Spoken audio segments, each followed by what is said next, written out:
You're listening to another episode of the Just Go Bike podcast, powered by RAGBRAI. This is the award-winning podcast where we are all about the culture of cycling, just for the fun of it.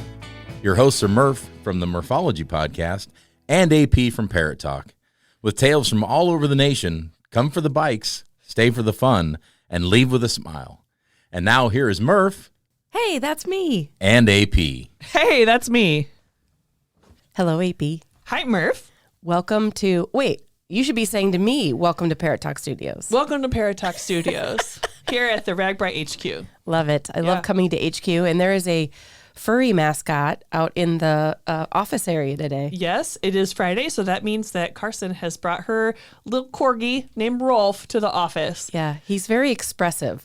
Like, he'll just stare at me, I don't know if he's waiting for a TREAT or pets or what, but I don't know. BALL, I think. Oh, a BALL. Mm-hmm. Okay, Yeah. So he's very cute. You just might see a picture of him on the Just Go Bike social media. Yeah. And we are live in Parrot Talk Studios. At least we're recording live. So that means that if you're listening to this while you're driving, when you get home, go check out YouTube and you can see us waving at the camera. Yeah.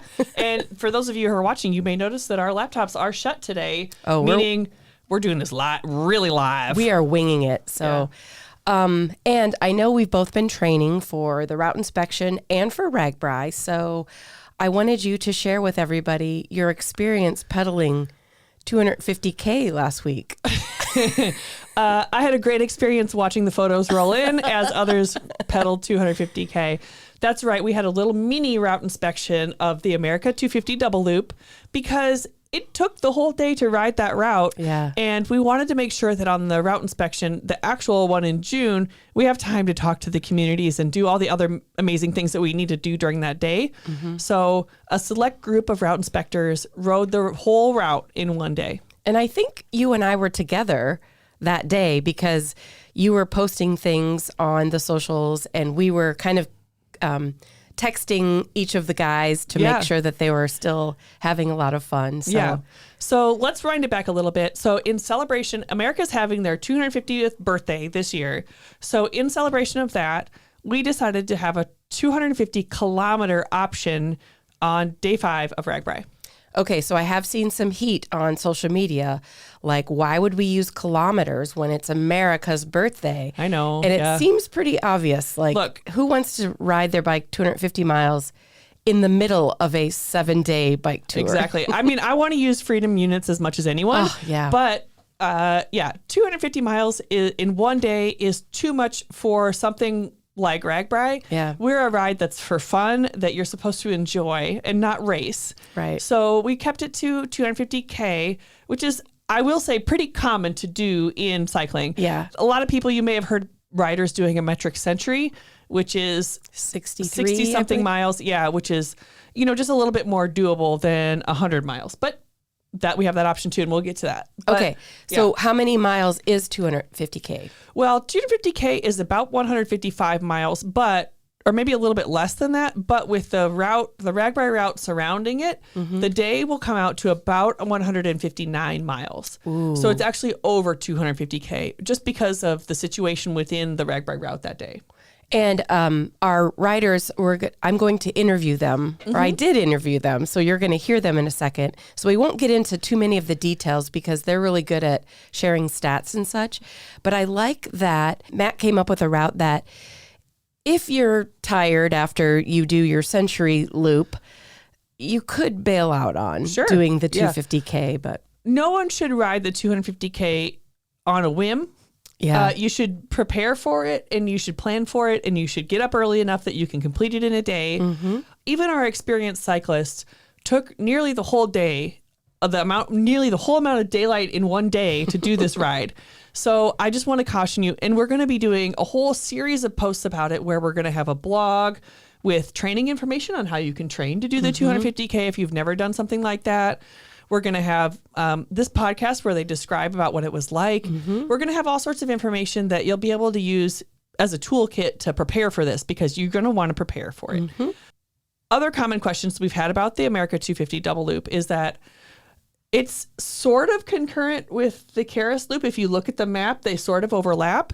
People want to know if they want to do the Karis Loop, which is when you ride 100 miles in a day, will you still get the credit for doing 100 miles when you also do the America 250 double loop? And that's a good question. The answer is yes, you will. We are not robbing anyone of patches. We want to make sure that you get your patch for the Karis Loop, and you certainly can do only the Karis Loop. Yeah. We're going to have specific signage for each option. So you won't be able to get, if you're paying attention, you won't get it mixed up. And we'll have separate GPS routes. So if you're using a bike computer, you'll be able to do that. So if I won't be, because you have me too busy during the week of RAGBRAI. Yeah. But if someone is going to do the 250K, so they'll do their 100 miles and then they still have 60 miles to go. So do they get a second patch, or do they get some sort of reward for actually completing 250K? Well, you get the glory of completing 250K. I mean, come on, you have it on Strava for all to see, I'm sure. Exactly, yeah. Like the odds that someone are doing this loop and they don't not track recording it somehow, pretty low. But we will also have a commemorative challenge coin that looks pretty sharp. Which we collect challenge coins. We do. We won't have earned that one. But that means me or you have to do it to get the coin. I don't. Not it. We'll borrow Not someone it. else's coin, perhaps.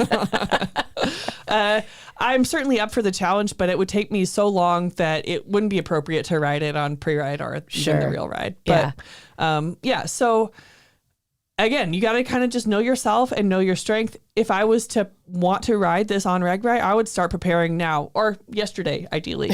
But I would be preparing for it. So as well you should. But I'm sure Matt will cover this. I'm sure the riders will cover this. Yes. I'm so excited to hear their experiences straight from their mouth, because I haven't actually talked to them too much about what it was really like. I do know that they were faster than they expected, but the winds were favorable. Sure. So look, I don't need to go into this. They can talk about it. And who knows what the weather will be like, what the wind will be like.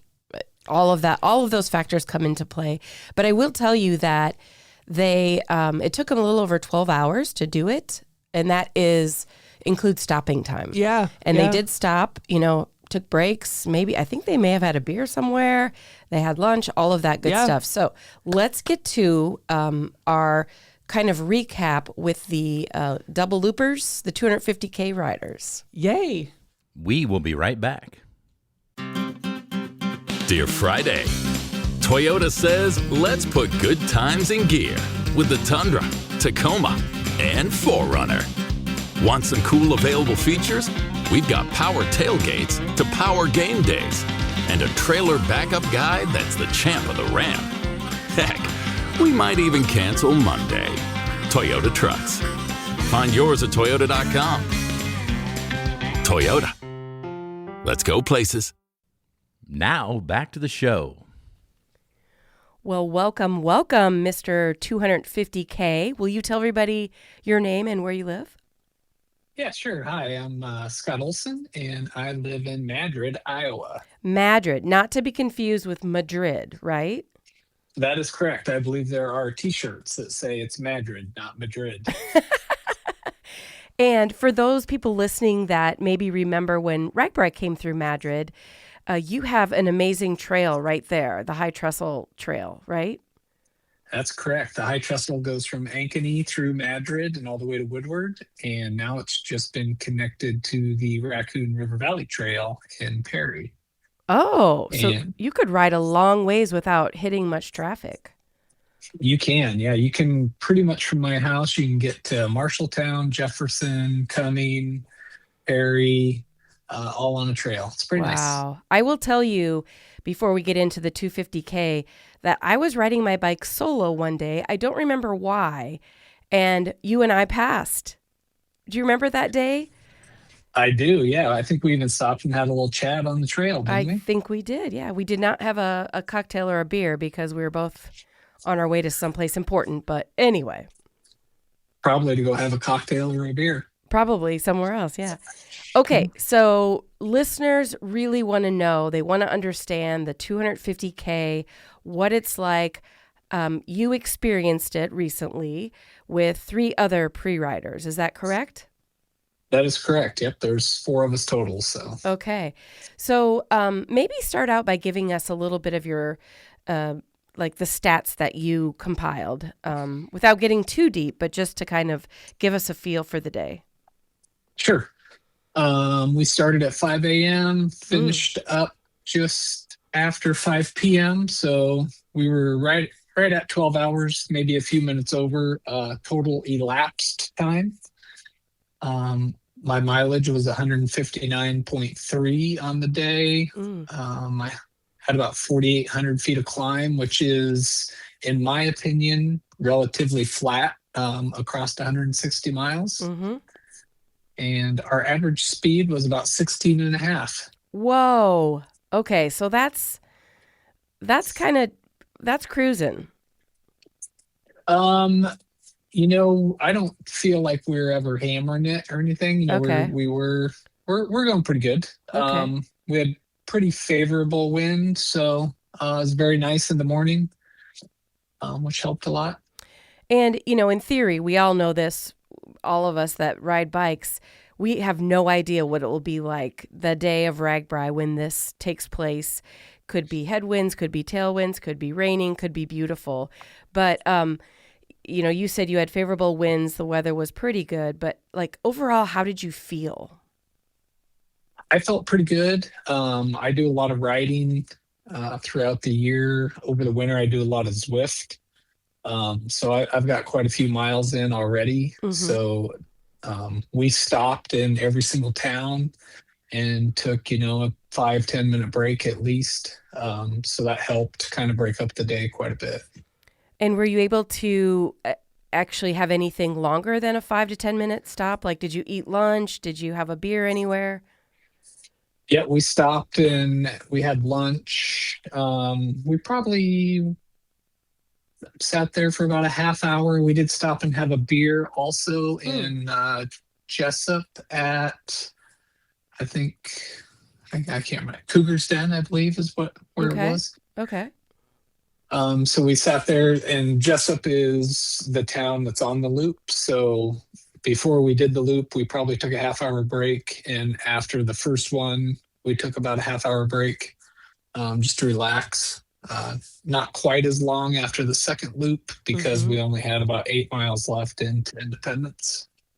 So I don't have a map in front of me, but you get towards probably you're maybe 80% done with the day when the loop starts, right? Yeah, for someone like me who's not going to do the loop. Yeah, so I was just over 80 miles in on the day before we turned, where you have the option to turn and do the loop or go straight into Independence. So. Okay. And the first loop is how you get your century completed. And then do you do the exact same loop a second time to get to the 250K?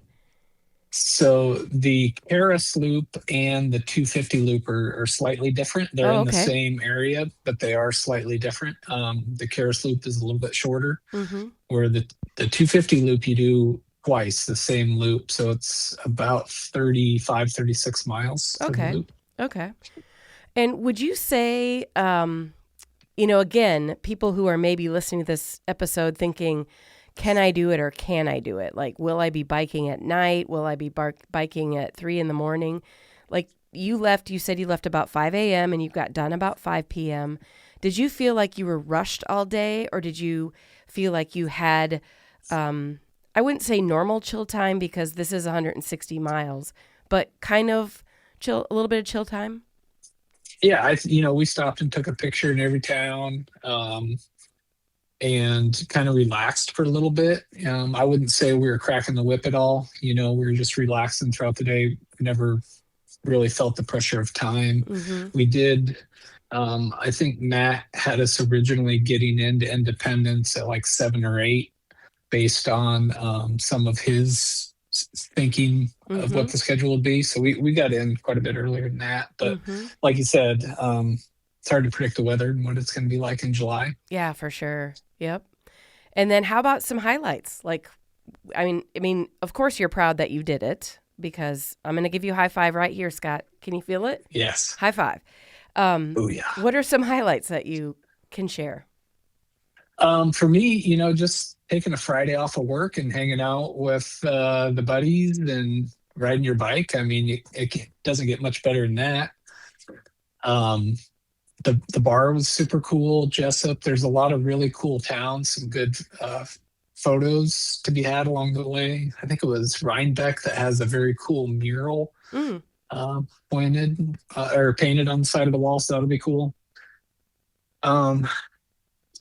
Yeah, and Matt had some 250 coins printed up for us, 3D printed. So those were pretty cool. It was nice to get those at the end of the ride. Nice. And I believe riders, anybody that completes the 250K will have commemorative coins as well.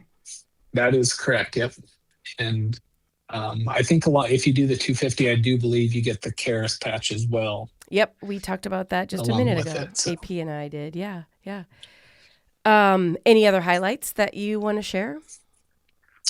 I would say, if you're going to do it, go ahead and give it a run. The nice thing is it's towards the end, so you can make a late judgment call depending on how you feel.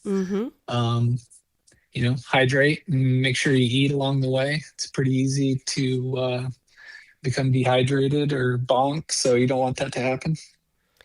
And then the difference between you, Scott, versus during RAGBRAI when people do the 250K is that you got to go home in your own bed, take a shower, unless you slept in a tent in the backyard. I'm guessing you had a fairly good night of sleep. Is that true? Well, that's actually false. What? Yeah, believe it or not. We hung out at Matt's house around the fire till about 10 o'clock, went to a hotel, and we were back at his house by 3:20, I think, in the morning. So we got about 4 hours of sleep. So I would say that's about a typical. It's a true typical RAGBRAI. Yeah. And then one more question. When you go back to the actual route, I don't know. I mean, you're so much better at remembering specifics than I am. But do you remember any significant climbs or significant terrain issues that riders will want to think about? There is a couple climbs on the loop. However, they're not like I need to get off my bike and walk up them. They're just, I would say, like typical climbs in Iowa. Nothing crazy. And will you be able to do it when actual RAGBRAI comes through, or will you have other responsibilities? I don't think I probably will do it on actual RAGBRAI. I'll probably spend more time in each of the pass-through towns. Sure. So I think if you're going to do it on actual RAGBRAI, it's going to require, you're going to have to get on the road pretty early and, make some good time right out of the gate. Well, anything else you want to share with listeners about the 250K double loop? I think probably just in closing is that I did it faster than Corey. I'm sure he's listening to this too, so he's probably like screaming at the whatever device he's listening to. He should be. And when you say you did it faster, you guys all crossed the finish line at the same time, right? Well, yeah, but you can start a little bit later and maybe get there just right ahead of him. Oh, yep. All right. Yeah. Well, congratulations on being the number one double looper this year. Yes, thank you very much. I feel like I'll get a trophy for that. All right. Thanks, Scott.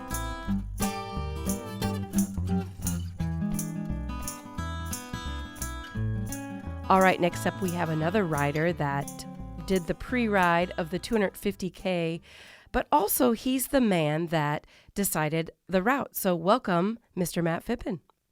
Hello, Murph. How are you? Good. And everybody knows that you are the ride director. So you're the guy that said, let's get riders to ride 250 kilometers to celebrate America. So thank you for that.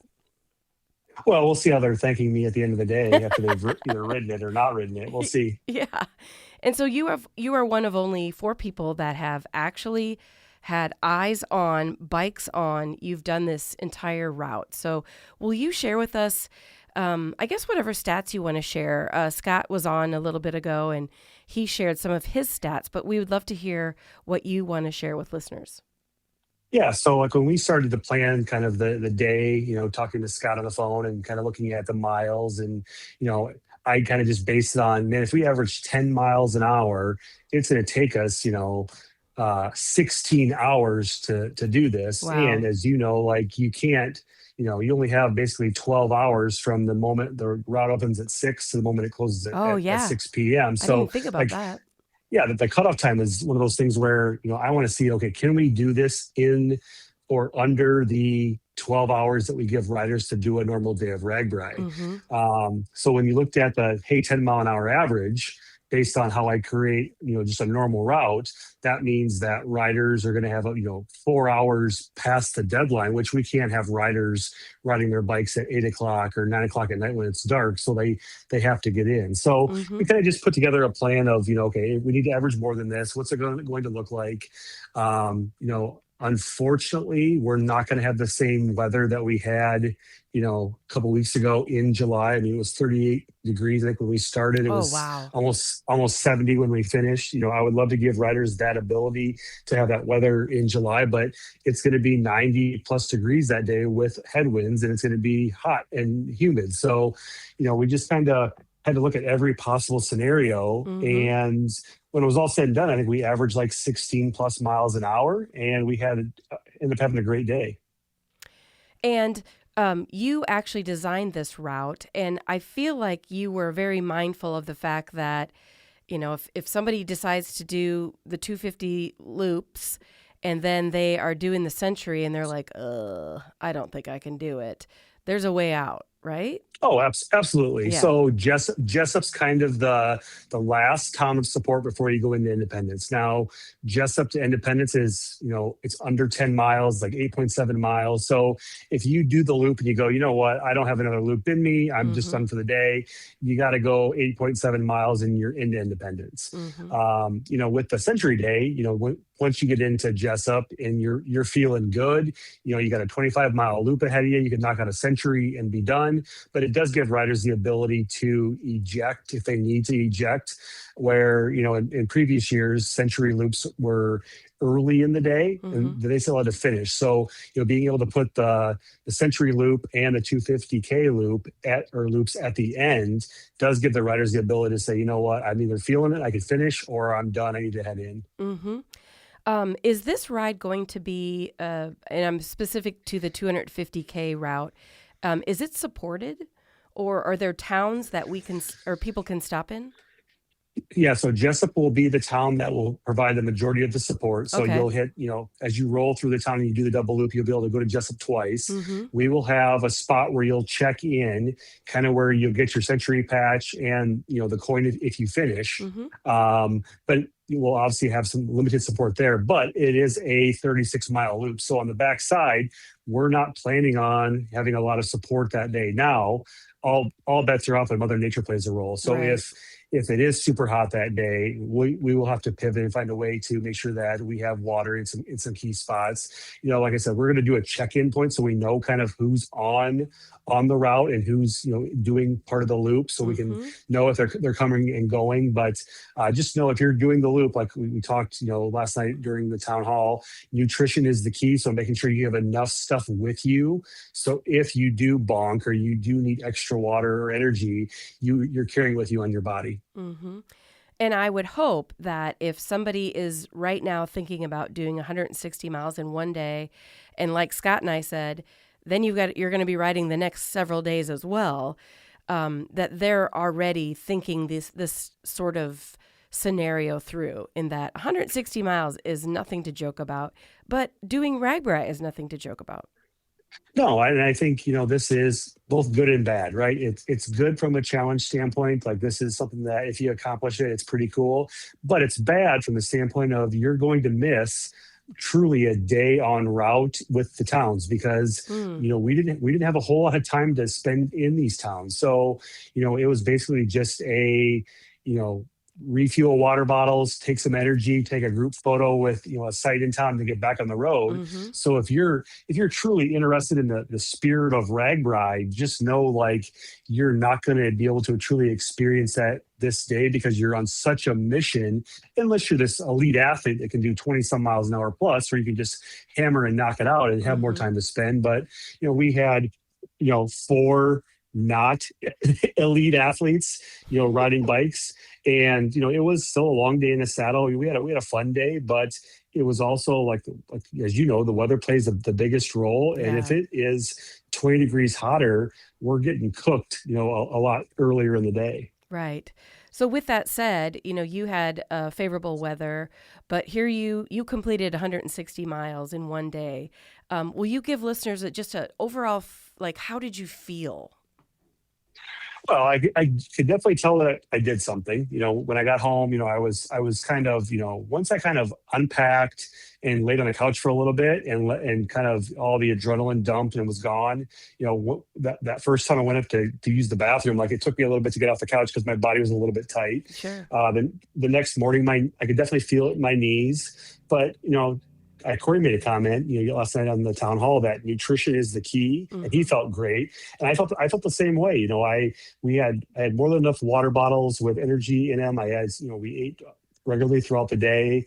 I think that's truly what saves riders, is just you putting more calories and more water into your body than you think you need, because you just don't realize how many calories you're burning over the course of a day, especially a long day in the saddle. It adds up pretty quick. So, to truly answer your question, I did. I was a little sore the next day, but I got back on the bike, that next day, and I rode some more miles. So it wasn't like I was off the bike for a while. Yeah.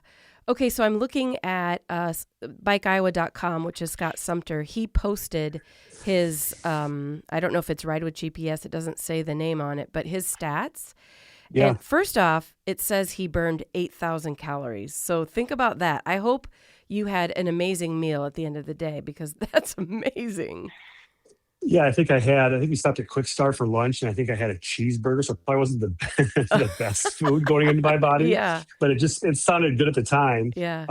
But no, a lot of energy and a lot of electrolytes kind of were, I think, the key. And actually, I stand corrected. It was 8,950 active calories. So that's crazy. Yeah. But the other thing, the reason that I brought that up is I noticed that moving time was a little over 12 hours. So that was,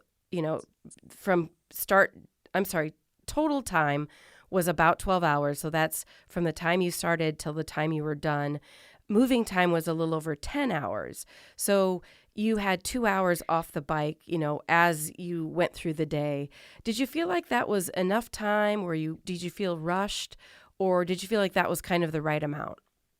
No, I think I would want more time, just to relax a little bit longer. But obviously, you don't have that ability. Yeah, I think that's kind of my concern with RAGBRAI is you have one town that shows you something cool, and you only have a 15-minute plan to be there. Now you're there for a half an hour, which now means that's 15 minutes of somewhere that you have to make back up. And it's not like you can just hit the throttle on the bike and just go super fast. Like, you're still going to run at the same pace. Yeah. So that is my worry. Like, you might get locked in a town for longer. And, the other thing too is you're also incorporating, there was just 4 of us on the road. Now you incorporate 20,000 people that are in these towns and trying to get through lines and do things like that's going to take time too. So it's more than just, you walking to the front of the line during the week of RAGBRAI and getting what you need and getting on the road. You're going to be in line for a little bit longer than what you're normally probably prepared for.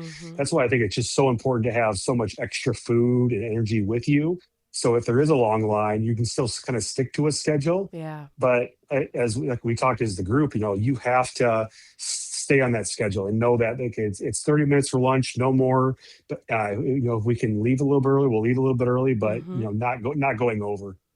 So the other thing to think about is, typically the route is monitored, whether it's with the ambulance or state patrol, 6 a.m.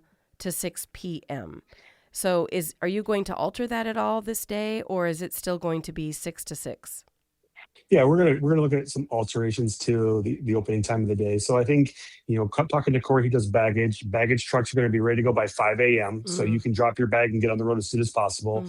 My biggest challenge to the riders is going to be, if you're choosing to leave this early, you have to leave town with lights front and rear on your bike. We see so many bikes that try to get ahead, and not for a normal long day like this.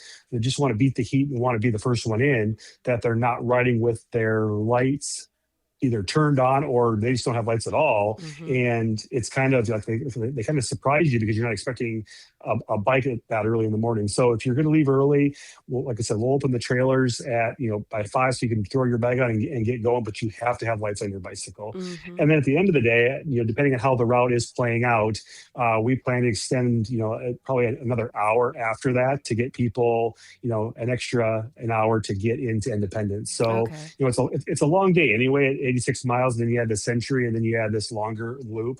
It really depends on, once we check in with, that stop, how many people are actually out doing it, because no one can roll up to Jessup at 4:00 in the afternoon and say, oh, I'm going to do another 80 miles quick. Their day's done. So we will have a cutoff time. Yeah, and I think you mentioned this earlier, but you definitely have to go in. If you're going to do the 250K, you have to have a different mindset than a typical day of RAGBRAI. I mean, it's a day of RAGBRAI, but it is, you need to be on it. Yeah, I think it's tough too because it's day 5, right? So you've already had 4 days of probably not eating the best, probably not sleeping the best, long miles, hilly roads, and then you have this day 5 where we were fresh. We were ready to do this because we didn't have 4 days prior of taking a load on our bodies. So it truly is going to be a solid plan that I recommend you have. If you're going to do it, you got to commit to it first thing in the morning and not, lollygag in the town before you get on the roads early and get it done, but have a really solid plan. I kind of looked at the times that we were in, and we made good time in all these towns, but we didn't really get to experience any of the towns because it was just so quick in and out. So you really kind of have to decide, is it worth the challenge of doing 160 miles, or do you want to miss out on the ability to have some really cool experiences in some of these small towns? And with that said, my last question is, you were quick about getting in and out of towns and, lunch and such, but do you have any highlights from the day that you're really happy that you did it? Oh, I think it's anytime you do a big milestone ride like this, it's always pretty cool. Being able to do it with a bunch of guys that are your friends was probably the best experience. Like we weren't just hammered down, not talking. We were having conversations and trading off each other. So it was a fun day. But truly, what makes it really fun is the weather, because the weather was good for us. Now, as you know, being a cyclist, when you are riding a bicycle and it is miserable outside, it makes that day, still fun, but not as fun as what it could be. So, I just looking at what the future could hold for us in July, plan on it being 95 degrees with tons of humidity, and then you have this crazy headwind that's going to be in your face the majority of the day. It may, deter people from doing this, but it will be a pretty cool accomplishment if you can make it happen. Oh, for sure. And I guess I do have one more question. I'm sorry. Don't be mad. I have one more question. No, you're good. If I'm a looper, if I want to do the Karis loop, is it very obvious whether or not I'm on the 250K or the Karis loop? Like, am I going to accidentally end up doing 250K? Well, as long as you have Ride with GPS, you'll have turn by turn. And as long as you are watching for signs, you will see the signs. So the America 250 are going to be a red, white, and blue sign arrow, where the loop is a different color. I think it's yellow and black. So it will stand out differently. But every year we have riders that say, I did extra miles because I missed the turn for the loop, and because they weren't paying attention. So I definitely recommend paying attention to making sure that at least the first loop you kind of know where stuff is at. But we use Ride with GPS with no arrows, and we had no issues navigating the route. Okay, so it'll be on your computer or your phone or whatever device you use that will give you turn by turn. And then if you're looking around at the fields, you'll also see those signs. Absolutely. Awesome. Anything else you want to touch on, Matt, while we're here? No, I think this is kind of a cool opportunity. As you and I talked, riders wanted to do a 250 mile day, which is just insane. Yeah. Like, it's just not going to happen. So this is the closest thing we could get to that. Now, obviously, this is something that's new and special, and we've never really done anything this far before. So we want to do right by you guys, but we also need you guys to do right by us, and bring the best version of yourselves to Iowa.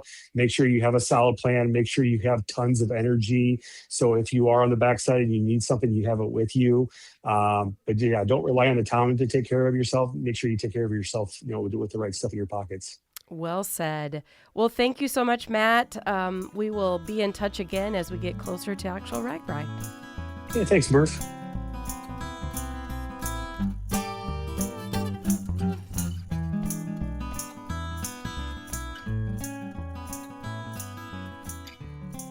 All right, our last pre-rider that wants to tell us about the 250K is Mr. Bike Iowa himself, Scott Sumpter. Hey. Hey, Kathy, how are you? Good, and it sounds like you're on or in the middle of an adventure, so thank you for taking the time to tell us all about the 250K. Thank you. Thank you for asking. You bet. It's fun. So we've already talked with ride director Matt Phippen, and we also talked to Scott Olson. What was your overall feeling for this day of 250K, which is about, 160 miles? Yeah, right around there. Yeah. It's so the overall feeling. I mean, we're pretty used to like 100-mile rides, just from coming from the gravel world, and a lot of times 100K, which is 65 miles. A lot of times those feel like 100 miles of pavement to me. So I'm going to say kind of used to that kind of distance and that kind of effort. So yeah, overall felt real decent the whole day. I mean, we had some favorable winds coming out of Marshalltown that kind of a little bit of tailwind, a little bit of cross tail, and then going through the loops. Nothing. I'm going to say there isn't any huge climbs. It's fairly scenic, but not a whole lot of places to stop along the route. Just the day we did it. Yep. You definitely get a good feel for Jessup because you come in there 3 times as you're rolling through. So the quick whatever was decent. That was actually we found a spot to stop when we came through both times. So that was that was good, and we seemed like we all rolled along pretty well together with everybody. I was going to say, did you stay together? We did for the most part, yeah. Yeah, kind of. Yeah, sometimes Corey and I got a little spread out, and vice versa. But no, for the most part, yeah, all 4 of us stayed in one spot, pretty decent. And I did notice the photographs that are on the RAGBRAI social media pages. Your bike was significantly different from the other 3 guys. So I'm going to guess, just because I know you, Scott, that's kind of the only bike that you ride. You don't, you prefer being on more of a gravelly, bigger bike with bags and stuff. But would you change that if you were to do this again? I mean, I like the thicker, fatter tire bicycles, right? You might put out a little more effort, but over the long haul, the fatigue your body gets, running 32s with 100 psi or 70 psi. I mean, I was running 48s with 40 psi. Oh wow! And just doing just fine with those. I don't have to worry about every single crack. Your neck, your arms, your white knuckles. It treats me good. I had started out the morning chilly, so I had the Pogi lights on. I got 2 feed bags and a Revelate Tangle bag, so not even a full frame bag, and then a tail bag with my tools. That's just the way I usually roll. And usually, Matt needed the pump at one point in time, and we used that, the little pump that I had, and we didn't have to use Hayden, which was our support vehicle along the way. But I always treat it as a self-contained ride, no matter what I do, I guess. Sure. And Matt mentioned, this is a little bit different than a normal day of RAGBRAI in that you're moving. You got to keep moving all day long because somehow you got to get 160 miles in between, whatever time in the morning you take off to before dark.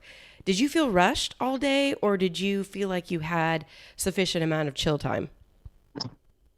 I'm going to say we didn't have a whole lot of chill time just because we thought we'd be a little behind the 8 ball just getting done. I mean, we started at 5 a.m., so which was an hour earlier than the normal route opens.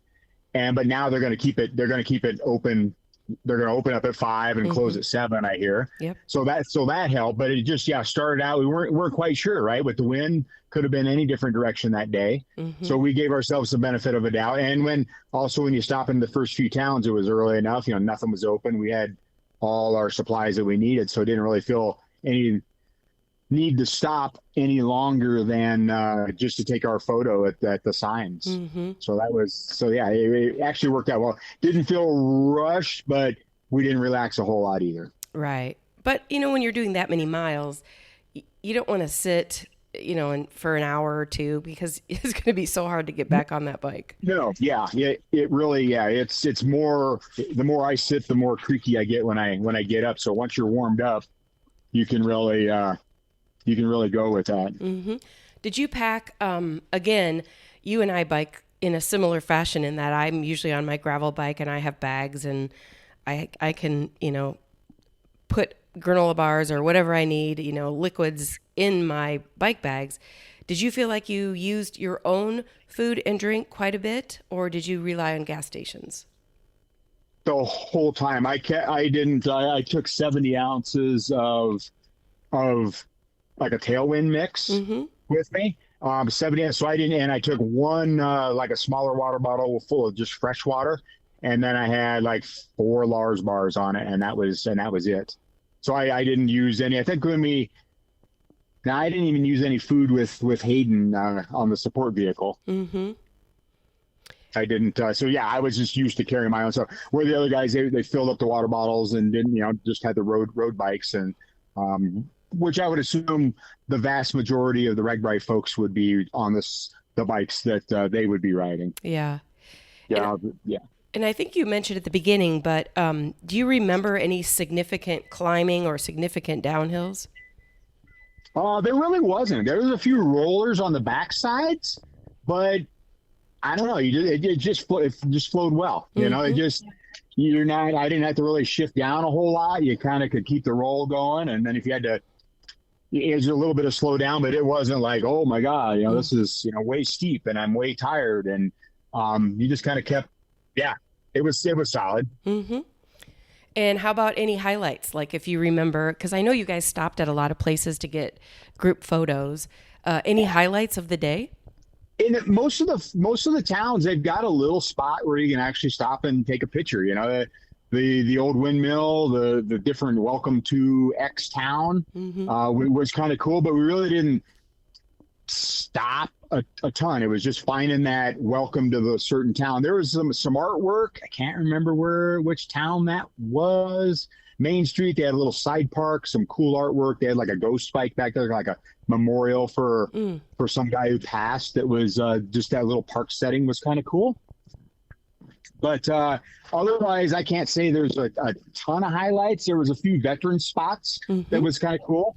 I think there's a Freedom Rock on there, and like at least 2 veterans parks that looks like they're getting some improvements done to it. So that's always good to see for most folks. Sure.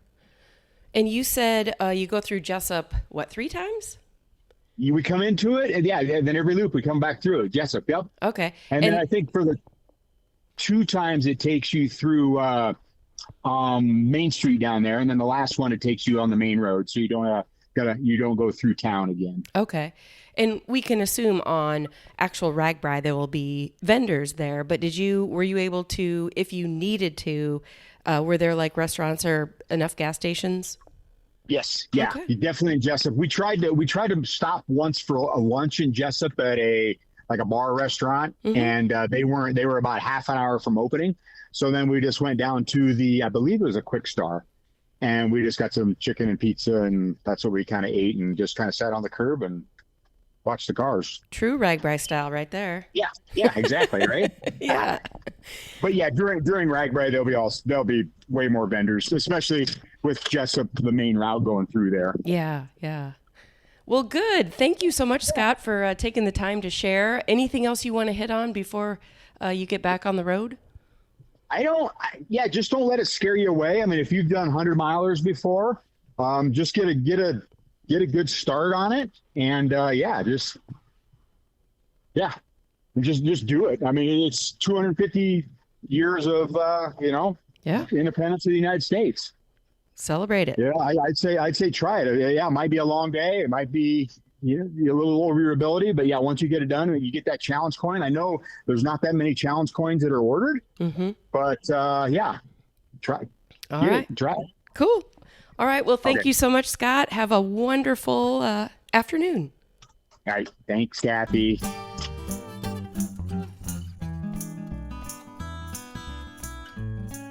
Well, listeners, that is it for today. We want to thank you for tuning in to listen to the Just Go Bike podcast. If you would like to contact Murph and AP with a comment about the podcast, or maybe even you have a topic in mind, you can reach us at justgobikepodcast@gmail.com. Please follow us on Instagram and Facebook and watch our intros on YouTube.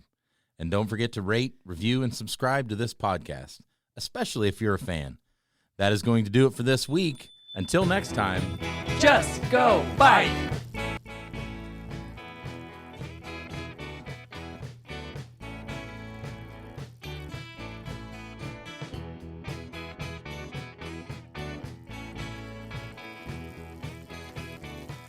theme song by Ryan Steer, logo by Suzanne Milosevic, produced by Kathy Murphy, social media by Andrea Parrott, intro by Pumpkin. Until next time, just go bike.